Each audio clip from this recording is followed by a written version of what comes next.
누가복음 13장 1절부터 5절까지를 교독하시겠습니다.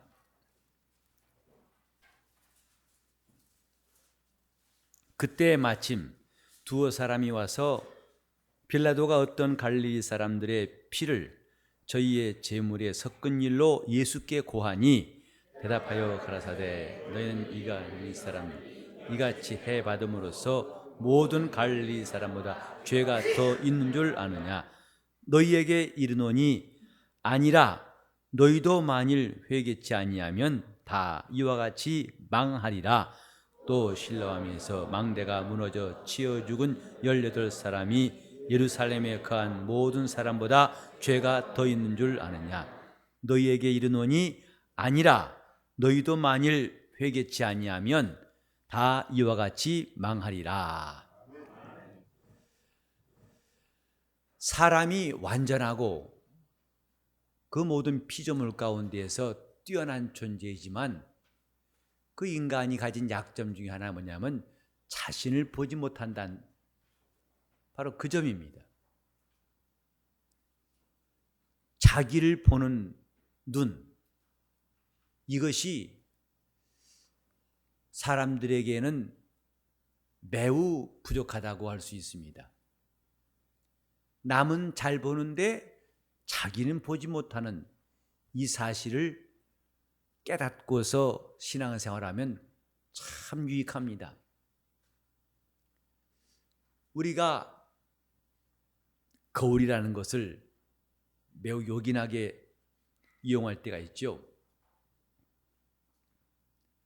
내 눈으로 보이는 것이 전부 다인 줄 알았는데 정작 자기 모습은 거울이 있어야만 볼 수 있어요. 거울에 비춰봤을 때만 자기 모습을 살필 수가 있는 거죠.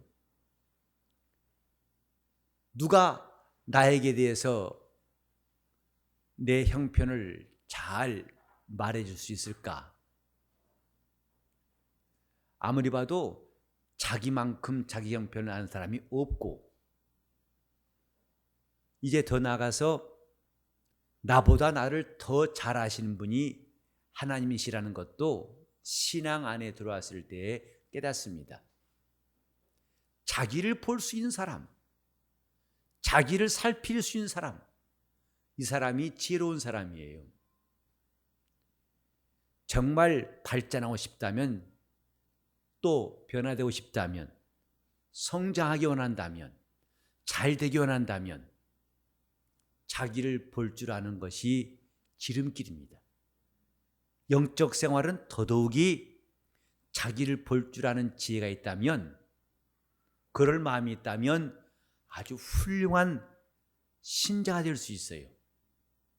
예수께서도 남의 눈에 티는 보고 자기 눈에 들보는 깨닫지 못한다고 말씀하셨어요.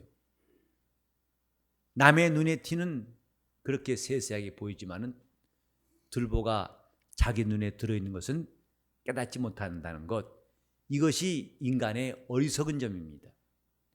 하나님이 우리에게 예수를 보내시기 전에 먼저 율법을 앞에 두신 것은 자기를 살피라는 것이에요. 남을 정죄하는 데 쓰지 말고 자기를 살필 줄 아는 사람, 그래서 자기의 형편이 무엇인지를 깨닫고 정말 자기 자신에게 살 길을 진정으로 원하는 사람들에게 하나님은 예수를 주신 것입니다. 그러나 자기를 볼지 못한 사람들은 예수가 왔을 때 역시 그는 자기 자신이 살 수 있는 절호의 길을 놓쳐버리고, 예수님 앞에서도 그들은 모세의 자리에 앉아가지고 남을 정죄하고 남을 심판하기 바빴어요. 우린 성경에서 이런 많은 사건들을 보고 또 주님 말씀을 들으면서도 안타까운 것은 그 말씀이 내 안에 와 닿지 않는다는 사실이에요. 즉 여전히 남의 일처럼 들리고 나와는 상관없다고 여기기 쉽다, 이 말이죠. 하나님께서 인간에게 언어를 주신 것, 곧 이 땅에 있는 많은 피조물 가운데에서 유일하게 언어를 가진 존재가 되게 하신 것은, 첫째는 하나님이 하신 말씀을 들을 수 있고, 둘째는 하나님께 말하는 존재가 되게 하려고 하신 것입니다. 그럼 하나님이 하신 말씀이 뭡니까? 너를 살피라 이 말이죠. 율법은 자기를 부지런히 살피라는 하나님의 계명이에요. 영적 생활은 자기를 살피는 것부터 시작합니다. 아담이 죄를 지었지만 자신의 형편을 깨닫지 못합니다. 다만 하나님이 부르시는 소리가 자기 귀에 들려서 두려워 숨었을 뿐이에요. 벗었음을 감추려고 숨었을 뿐이에요. 그러나 하나님은 너 왜 죄를 지었느냐고 따지러 오신 것이 아니라 내가 어디 있느냐, 그의 형편을 살피시려고 하나님이 그에게 접근하신 겁니다. 우리는 하나님 앞에서 나라는 존재, 나를 살필 수 있는 지혜, 나를 돌아볼 수 있는 현명한 사람의 마음이 필요하다고 생각합니다. 이미 성경에 말씀하기를 지혜자의 마음은 조상집에 있고 어리석은 자의 마음은 잔치집에 있느니라고 하셨어요. 조상집에 가 있는 것이 왜 지혜로울까요? 그건 장차 자기 앞일을 미리 그가 깨달을 수 있는 것이다. 나도 어느 날 이런 시간이 올 것이다. 그래서 그것을 가지고 자기를 돌아보고 나는 어떤 사람이 될 것인가, 이것을 생각한 사람이 지혜로운 사람이라 이 말입니다. 보통 상갓집 가면은 또 장례를 통해서 유족들을 위로하기 바쁩니다. 물론 그들에게 위로하는 것도 중요하지만은 나도 이런 시간이 올 거라는 것을 깨닫는 것도 중요합니다. 그때 나는 어떤 교훈을 남기고 어떤 모습으로 이 땅을 떠나고 내 뒤에 따라온 사람들은 나에게서 무엇을 발견할 것인가, 생각이 거기까지 미치면 지혜로운 사람이에요. 요컨대 지혜자란 다른 것이 아니라 자기를 살피는 사람, 곧 내가 이런 시간을 만나면, 이런 경우를 만나면, 이런 곳에 있으면 나는 어떻게 할 것인가, 이것을 미리 짐작하고 예상하고 준비하는 것이 지혜자라 이 말입니다. 영적 생활은 그래서 남의 일처럼 보지 말자고 여러분들에게 말씀을 드렸을 거예요. 신앙생활 잘하는 방법, 남의 일처럼 여기지 않는 겁니다. 그러니까 남이 잘 되는 것 보고도 그 일을 기뻐할 줄 알고, 왜?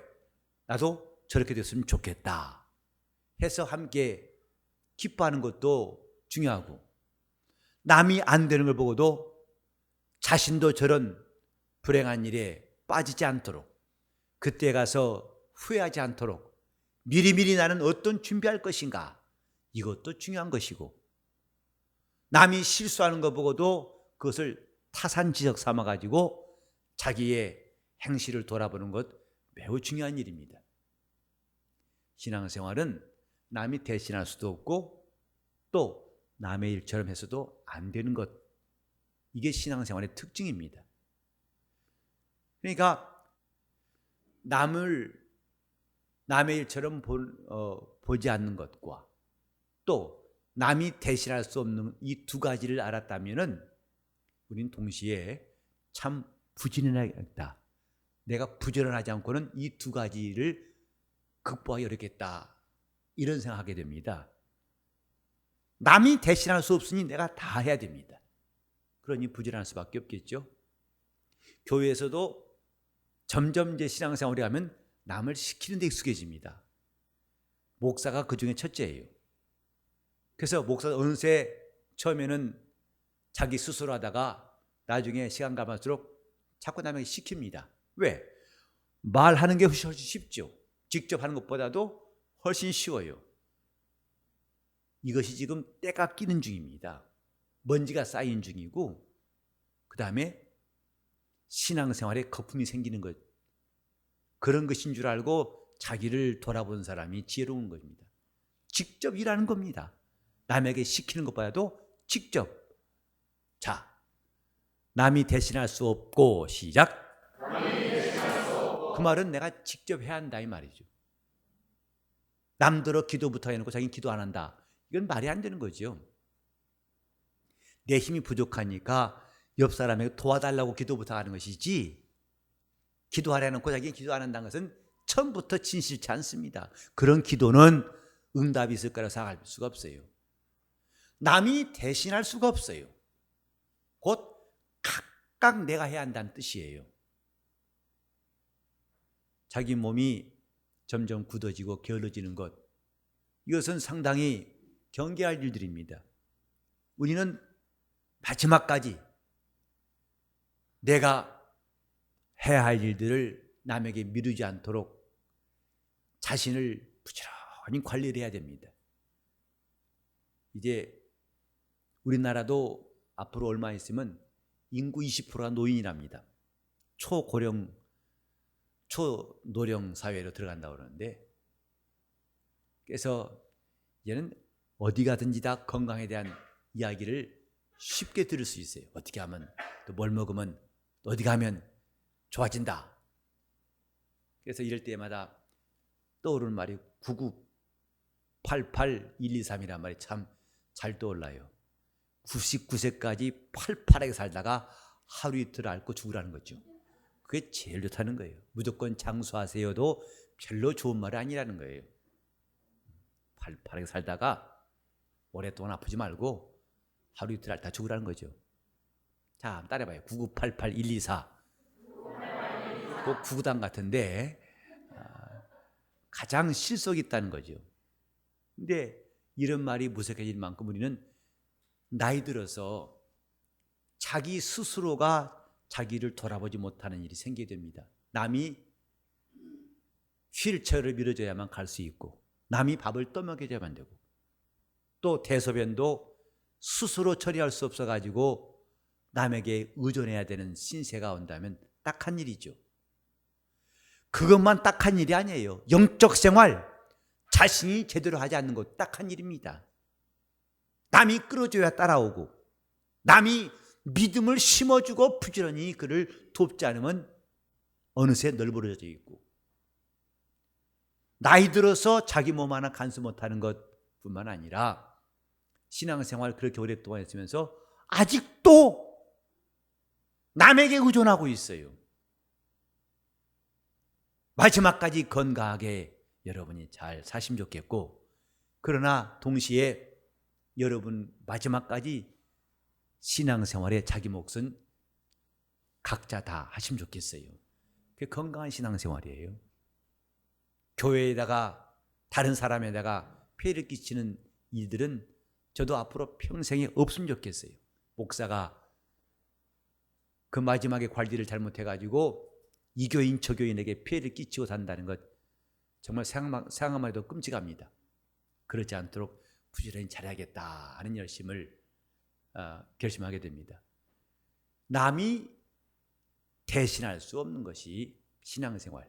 또 바로 남의 일처럼 보지 말아야 한다. 그러니까 또 열심히 할 수밖에 없어요. 예수를 잘 믿는 사람은 참 부지런합니다. 시간을 그렇게 잘 쓸 수가 없을 만큼 착착착착 마치 톱니바퀴처럼 그렇게 시간을 잘 선용할 수밖에 없어요. 왜? 시간은 제한되어 있는데 할 일은 많거든요. 할 일이 많다는 거 다시 말합니다. 남이 대신할 수 없고 남의 일처럼 할 수가 없기 때문에 예수를 잘 믿는 사람들이 바로 이런 사람들입니다. 이 본문에도 똑같은 모습이 나와 있어요. 즉 빌라도가 유대인 몇 사람을 죽여가지고 그 피를 제사하는 제물에다 쏟아 부어가지고 이런 끔찍하고도 충격적인 사건을 어떤 사람들이 예수께 와가지고 고했어요. 세상에 주님 이런 말씀 들어보셨어요? 이런 소식 들어보셨습니까? 글쎄 이렇게 끔찍한 일이 있다 하더라고요. 그래서 갈릴리 사람들이 몇 사람 희생되어서 총독인 빌라도에게 죽임을 당하고 그 피를 제물에다 쏟아버렸으니 그 제사가 온전하겠습니까? 또 감히 적어도 율법을 아는 사람이라면 상상 못할 짓을 한 것입니다. 오늘날도 점점 상상 못할 일이 일어나고 있어요. 끔찍한 게 아니라 기가 막히고 정말 어이가 없는 일이 많이 일어나고 있어요. 뉴스를 통해서 보면은 한숨만 나온 줄 생기죠. 이럴 수가 있나. 그러니까 근간에 일어난 이 사건들을 예수님께 와서 고함으로써 주님께서도 이 일을 아시길 바랬던 것 같은데, 그때 주님은 이들에게 또 근간에 예루살렘에서 일어난 일들을 말씀하십니다. 예루살렘이 실로암 망대를 짓다가 그게 무너져가지고 18명이 다 깔려 죽은 사건이 있었는데, 주님은 그 사건을 또 이들에게 이야기하심으로써 대응하셨어요. 이 사람들이 어떻게 해서 예수님 앞에 와가지고 갈릴리 사람들의 그 처참한 일들을 말했는지는 잘 알 수 없습니다만은, 적어도 예수님 앞에 와서 이들이 말할 때에 남의 일처럼 말했던 것 같아요. 세상의 목사님, 주님 그럴 수 없잖아요, 말도 안 되잖아요 하고 남의 일처럼 말했던 것에 대해서 주님이 아마 실로암 망대 사건도 말씀하신 것이라 봐집니다. 너희는 이 실로암 망대가 무너져가지고 거기에 18명이 죽은 것에 대해서 어떻게 생각하느냐? 과연 그 사람들이 더 죄가 많아서 그런 줄 생각하느냐? 그들이 죄가 더 많아서 이렇게 희생을 당하고 끔찍한 일을 당한 줄 생각하느냐? 아니라 너희도 만일 회개치 않으면 다 이와 같이 망할 것이다, 이렇게 말씀하셨어요. 이런 일들이 남의 일이 아니다, 이 말이죠.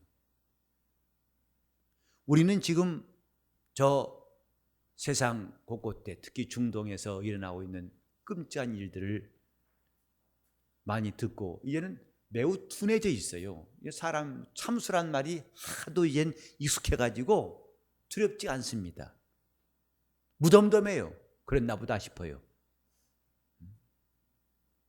저는 그 동영상을 본 적이 있어요. IS가 저지른 만행을 동영상에 본 적이 있어요. 정말 눈 뜨고 못 봅니다.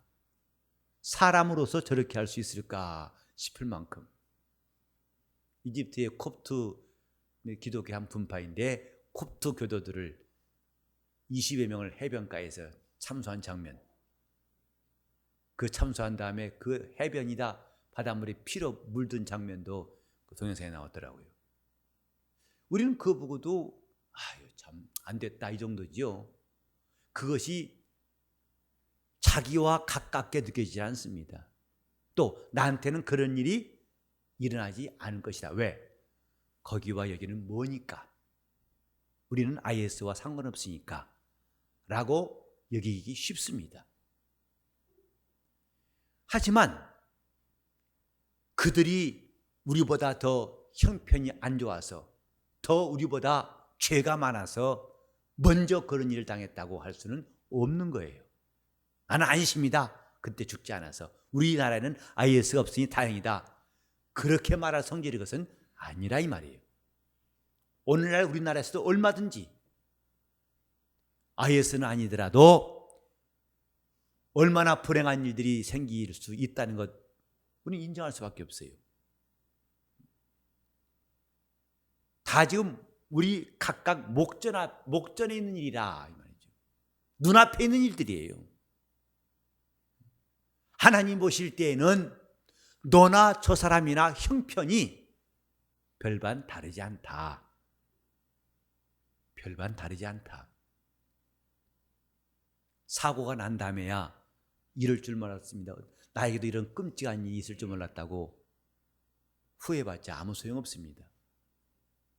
우리는 하나님 앞에서 내 자신의 형편을 살필 수 있는 거울, 성경이에요. 내 자신, 곧 우리가 병원에 가서 내시경으로 이 속을 살펴가지고 온전한지 아픈지를 진단하듯이 성경 자체가 내 영혼을 살필 수 있는 내시경 같다 이 말이죠. 당장 나에게는 이 사람과 똑같은 갈릴리 사람과 똑같고 저 실로암 망대에 무너져 죽은 사람과 실로암 근처에 살지 않는다고 해서 이건 나와 동떨어진 문제라고 할 수가 없어요. 성경 보면은 이것이 곧 우리 앞에 어떤 일이 있다는 것을 세세히 밝혀주고 있어요. 내시경이에요. 가장 샅샅이 속속들이 살필 수 있는 내시경, 우리 영혼의 형편을, 우리 영혼의 사정을 자세히 스캔할 수 있고, 이것을 그저 칼라로 사진 찍은 것처럼 우리 앞에 나타내 보여주는 것이 성경입니다. 너희가 만일 회개치 아니하면 다 이와 같이 망할 것이다. 우리가 가진 착각 중에 나는 그들과 같지 않겠지, 난 좀 낫겠지 하는 생각, 굉장히 큰 착각입니다. 여러분, 어떤 여자가 현장에서 간음하다가 그걸 몰래 숨어서 살피다가 즉시로 현장을 붙잡아가지고 바리새인들이 주님께 끌어온 사건 아시지요? 자, 간음 중에 잡힌 여자, 현행범이죠. 그 사람과 바리새인 비교할 수 있습니까? 사람들은 당연히 비교할 수 있을 것입니다. 누가 옳은 사람이고 누가 죄가 많은 사람인지 금방 구별해낼 것입니다. 당연히 이 여자가 한 일은 틀렸고 죄가 분명히 드러난다. 근데 주님 보실 때는 너희 중에 누가 죄 없는 자가 돌로 치라 하셨어요. 나는 그 정도는 아니야. 이런 생각이 자기 영적 생활을 어둡게 하고 있다는 것입니까? 나는 그 정도는 아니야. 난 그 좀 나. 이런 아니란 생각이 자기 신앙생활에 동력을 내지 못하게 하고 힘이 빠지게 하는 거 아십니까? 신기한 것은 하나님 말씀이 들려온 사람들과 그 말씀이 들려오지 않은 사람들과 반응이 달라요. 그래서 말씀이 들려온 사람들은 말씀이 나를 콕콕 찌르는 것 같아요. 제가 쏜 것도 아닌데 저는 그런 말을 가끔 들었어요. 오늘 이렇게 말씀을 하실 때마다 어쩜 그렇게 내게 하신 말씀으로 콕콕 찌르는 건지 모르겠다고. 근데 같이 신방 다니는 그 옆에 사람은 그런 말과는 거리가 멀어요. 노래만 부르지 이 사람하고 그 신방대 온 두 사람의 반응이 참 상반. 아침부터 오후까지 계속 신방을 했는데 이렇게 반응이 다른가? 같이 다니면서 같은 설교 들었는데도 이 사람은 그 가정에 가 설교할 때마다 신방 받는 사람을 제쳐두고 자신이 은혜 받아가지고 마음에 찔려온다. 정말 마음에 찔려서 제가 오늘 어떻게 마음에 큰 고통인지. 또 한 사람은 거의 그랬어? 하고 구경한 사람이에요. 너희가 만일 회개치 아니하면 망할 것이다. 이것은 온 인류에게 하신 말씀이에요. 2000년 전이나 지금이나 저 유대 사람이나 한국 사람이나 똑같이 하신 말씀이에요. 객관적인 말씀이라 이 말이죠.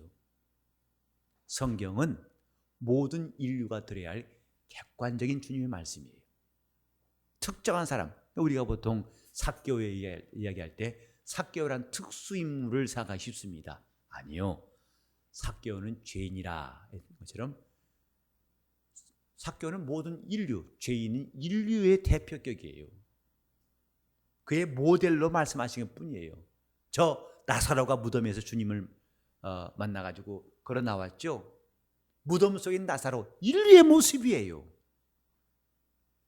나사로뿐만 아니라 모든 인류가 다 이미 사망 권세 아래에 있어서 이제는 주님이 부르지 아니하시면 거기서 나올 수 없는 인류의 현실을 말하고 있다고요. 그런데 나사로란 특별한 사람의 일로만 간주하다 보니까 그것이 마치 주일학교 학생들 설교할 때 아마 이런 얘기 아세요? 하면서 동화같이 옛날 얘기처럼 말하기 쉽습니다만은 영감 있는 사람이라면 그렇게 듣지 않습니다. 나에게 하시는 말씀으로 그 말씀이 들리는 거예요. 아니라 너희도 만일 회개치 않으면 이와 같이 망할 것이다. 오늘 이 주님 말씀이 과연 여러분에게는 얼마만한 강도로 들리십니까? 아니라 너희도 만일 회개치 아니하면 이와 같이 망할 것이다. 이 말씀을 듣고도 나는 그래도 괜찮아, 이 정도면 양호해, 스스로 위로할 만큼 그런 상태입니까? 아니면 정말 자신이 생각했던 것과는 딴판으로 나는 절망이구나, 나는 이 말씀 앞에서 어떻게 할까 하고 급히 대책을 찾는 사람 같은 마음입니까? 회개치 아니하면 이것은 이전도 지금도 주님의 동일한 입장이에요. 회개치 않으면 망할 것이다. 회개라고 하는 것은 변화를 사모한 사람에게 필수적인 것입니다. 회개한 만큼 변화가 있어요. 다른 말로 하면 회개치 않으면 변화가 없다 이 말이에요. 자기 마음속에 변화를 열망할지라도 회개해야만 변화가 있습니다. 회개해야만 하나님께서 그 일에 관여하시고 그에게 역사하시는 거예요. 회개는 단지 죄를 나열하고 슬픈 기색을 하고 자기가 뭔가 겸손하지 않은 모습이 아니라 주님 앞에서 우리가 속히 취해야 할 태도예요. 아침에 말씀드린 것은 우리 믿음이라는 것이 그분 앞에 어떤 태도여야 할까? 내가 지금까지 가진 확신, 담대한 증거, 그걸 다 뒤로 하고 그렇게 되지 아니할지라도 나는 하나님 앞에서 흔들리지 않는 믿음을 보여야 한다. 그런 태도였다면 회개 역시 우리가 하나님 앞에서 신앙생활하면서 언제나 가져야 할 상시적인 태도라 이 말이에요. 즉 늘 회개할 준비가 되어 있는 사람은 살 수 있어요. 항상 회개할 준비가 되어 있는 사람, 주님 앞에 자기 자랑거리를 늘어놓는 저 바리새인 같지 아니하고 세리는 감히 성전에서 고개를 들지 못하고 주여 나는 죄인입니다, 나를 불쌍히 여기소서 하고 기도했다고 그랬어요. 주님 말씀하셨죠.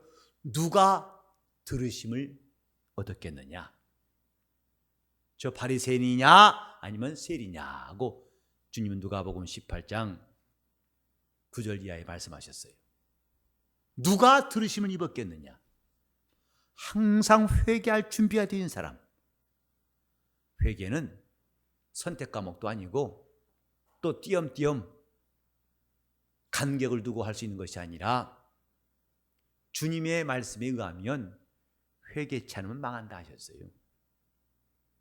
우리는 이런 말씀을 듣고도 아직 저 산 너머 기적처럼 아득하게 들리진 않는지, 우리 교회가 2년 반 만에 이렇게 사람들이 모인다니까 어떤 사람을 없다, 목사님 목회 성공했습니다 그러더라고요. 왜냐하면 요새는 개척하면은 성공 확률이 20분의 3이래요. 그러니까 20교회 개척하면은 3교회나 간신히 이제는 털을 잡고 일어선다는 거죠. 나는 그 말에 동의할 수 없어요. 지금 교인이 몇 명이 이르는지 그것을 말하고 싶은 계제가 아니다 이 말이죠. 우리는 내년도에 표를 이미 정해놨어요. 지금 우리가 이대로 하는 형편이 지금 온당한가? 정상인가? 제대로 하고 있는가? 우리는 각각 돌아볼 필요가 있습니다. 하나님 앞에 온전한 신앙이 되기 위해서 난 지금 어떻게 하고 있는가? 내 생각은 바르고 내 시선은 바로 보고 있고 나는 바로 걷고 있는가? 돌아볼 필요가 있어요. 우리가 지금 주님 앞에서 회개를 한 번 접고 두 번 접고 여러 번 접어서 막상 회개하려면 여러 번 펴야만이 자리를 펼 수 있는 그런 사람인지 항상 회개해야 할 준비가 된 사람인지 이 차이는 큰 겁니다. 우리는 때로 은혜 받기를 사모하고 또 변화 받기를 사모해요. 또 여러분 가정에 묵은 기도가 있어서 저도 안타깝습니다. 언제나 이 가정에 하나님의 응답이 있을 것인가 안타까울 때가 많아요.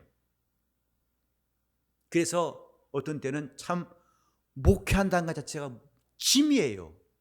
사방에 어려움 당하는 사람이 너무 많아가지고 내가 이들 도울 수 있는 방법은 이렇게 무능하고 철저히 무능해서 도울 수 없다니. 정말 기도해서 반딱반딱 병자가 일어나고 그 집에 우환주가 쑥쑥 들어가면 좋겠는데 거기에 비하면 내 현실은 한참 못 미쳐서 때로는 목회할 힘마저도 생기지 않을 때 있어요. 자, 우리는 이런 형편에서 주님 앞에 어떤 자세가 필요할까? 사람으로서는 할 수 없으되 하나님으로는 다 할 수 있느니라. 여러분 다 아멘하고 싶은 말씀일 거예요. 근데 이것도 회개할 때만 가능한 이야기예요. 회개를 사랑하는 사람들에게나 이런 약속이 있는 것이지요. 한 번 회개를 미루고 두 번 미루고 이제 나의 접어놓은 사람에게는 이 말씀은 공허한 구호에 그칠 것입니다. 하나님이 우리에게 지금 하신 말씀은 똑같아요. 너희도 만일 회개치 않으면 망할 것이다. 조금 더 낫다고 위로할 형편이 아니라는 것입니다.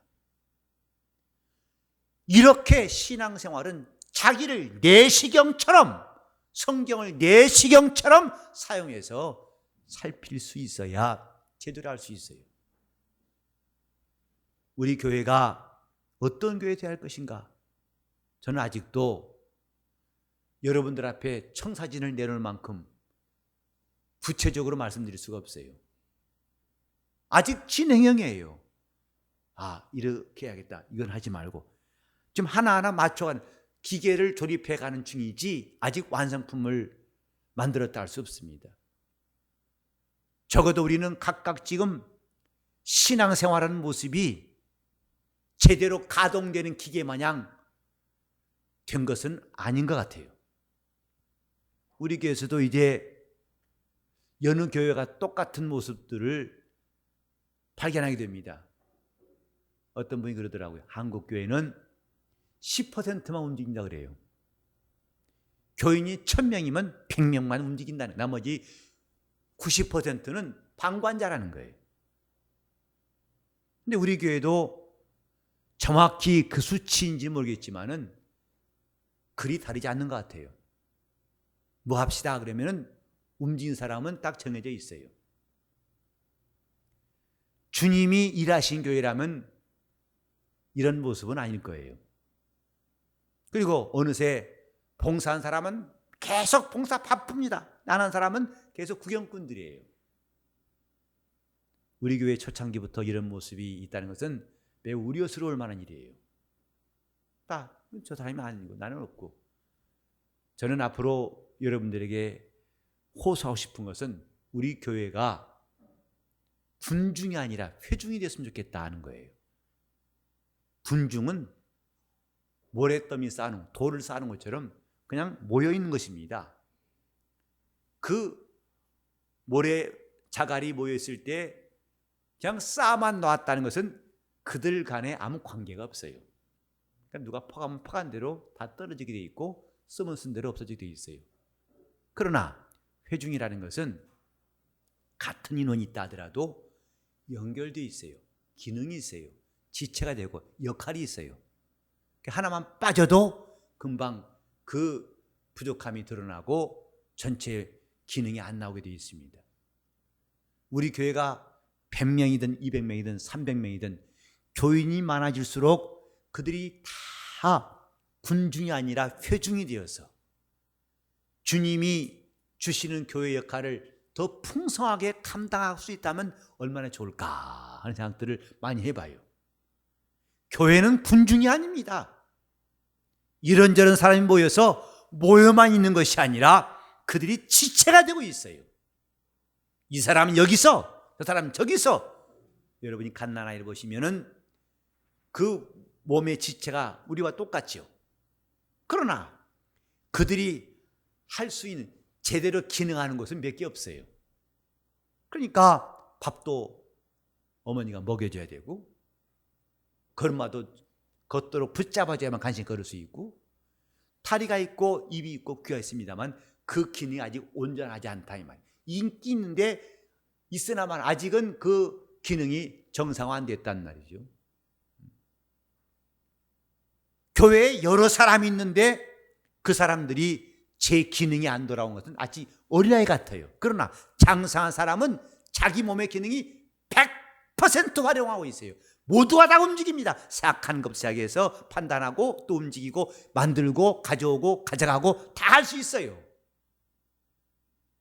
비로소 그 기능이 100% 활성화된 거예요. 그러니까 교인이 얼마면 그만큼 기능이 살아있는 것. 이 회중이 된 교회예요. 하나님이 우리에게 하신 말씀은 우리 교회 10%에게만 하신 말씀이 아니에요. 모두가 다 모두에게 회개하라 하시고 모두에게 은혜 받으라 하시고 모두에게 하나님께 나오라 하시고 모두에게 하나님이 주신 명령이 있고 사명이 있어요. 그러나 그걸 받는 사람은 지극히 적다예요. 나머지 뭐예요? 그 말씀이 안 들려온다든지 무시했다든지 아니면 남의 일처럼 여긴 것뿐이다. 그건 결코 건강한 주님교회라 할 수 없을 거예요. 이렇게 제가 신앙생활은 남의 일이 아닙니다 라고 말하지만은 실제로 우리 교회에서 남의 일이 아닌 것처럼 각각 자기를 움직이는 사람들이 10%가 아니라 전부가 다 되었으면 좋겠어요. 그게 살아있는 교회예요. 여러분 영혼이 살아있다는 증거가 바로 그런 것이다고요. 하나님이 여러분을 사랑하시고 여러분과 함께 일하시는 증거가 바로 그것이에요. 남의 일처럼 하지 말자. 회개하라는 말씀은 남의 일처럼 여기라는 말씀이 아닙니다. 내 형편에 내게 가장 와닿는 지금 나에게 하신 말씀입니다. 너희가 저 실로암 망대에 치여 죽은 사람 18명 보면서 너희는 조금 더 다른 것처럼 보느냐? 아니라 너희도 만일 회개치 않으면 이와 같이 망할 것이다. 성경이 내시경처럼 우리 자신을 비추고 그 말씀에 의해서 우리가 즉각적인 회개의 역사를 이룰 수 있도록 해야 할 것입니다. 그래야 우리 영혼이 삽니다. 기도하라 하신 말씀이 들려왔을 때 우리는 즉시로 행동하는 것. 회개하라 하신 말씀이 우리에게 들려왔을 때 더 이상 남의 이야기 아니고 바로 내 자신에게 하신 말씀이라는 것을 실감할 때 그 사람이 바로 산자입니다. 우리 모두 산자가 됩시다.